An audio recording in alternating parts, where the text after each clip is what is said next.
नमस्कार, माझे नाव श्रुती प्रमोद घनबागीर आहे आणि मी आता 7वी क मध्ये शिकते. मी आज माझी स्वरचित काव्य लिहिली आहे व त्याचे नाव आहे परमात्मा तोही. काया रंग रूप त्याचे वेगळे, काया रंग रूप त्याचे वेगळे, प्रार्थना करू आपण त्याला मिळून सगळे.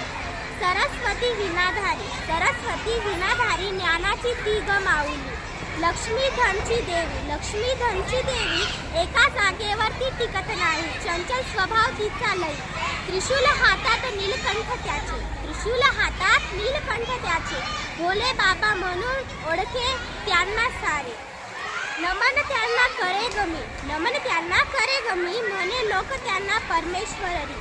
हनुमान आहे सर्वात बलवान, हनुमान आहे सर्वात बलवान, परंतु श्रीरामाचा तो भक्तही तेवढाच. नमस्कार, माझे नाव आहे हेतल जितेंद्र पाटील.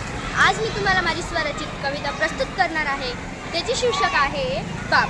बाप हा घराचा देवता, बाप हा घराचा देवता, बाप हा सर्वांची काळजी करतो. बाप म्हणजेच ईश्वर, बाप म्हणजेच ईश्वर.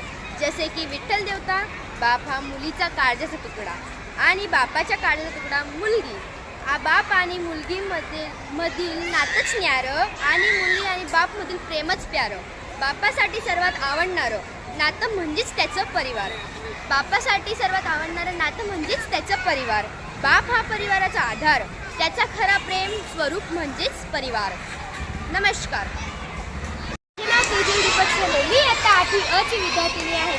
आज मी तुम्हाला प्रार्थनावरून माझी स्वरचित काव्य बोलून दाखवणार आहे. प्रार्थना म्हणजे मनाला शुद्ध करणारी, प्रार्थना म्हणजे मनाला शुद्ध करणारी, भगवंतांविषयी जाणवणारी, भगवंतांविषयी जाणवणारी, देवाची ओढ घेणारी, आयुष्याचे महत्त्व जाणवणारी, देवाची ओढ घेणारी, आयुष्याचे महत्त्व जाणवणारी.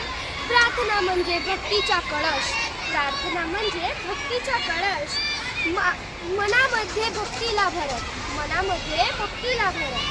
प्रार्थना म्हणजे मोहमायाला सोडणे, प्रार्थना म्हणजे मोहमायाला सोडणे आणि सत्याच्या मार्गावर चालणे, सत्याच्या मार्गावर चालणे. प्रार्थना जीवनासाठी खूप आवश्यक आहे, प्रार्थना जीवनासाठी खूप आवश्यक आहे. जीवनात देवांशी जुळणे खूप महत्त्वाचे आहे, जीवनात देवांशी जुळणे खूप महत्त्वाचे आहे. प्रार्थना शब्दातच देवाचे स्मरण आहे, प्रार्थना शब्दातच देवाचे स्मरण आहे. शांततेत प्रार्थना बोलणे हे आवश्यक आहे, शांततेत प्रार्थना बोलणे हे आवश्यक आहे. प्रार्थनेत मग्न होऊन राहत नाही भान, प्रार्थनेत मग्न होऊन राहत नाही भान, कारण त्यातच आहे देवाचे गान गान गान, कारण त्यातच आहे देवाचे गान गान गान.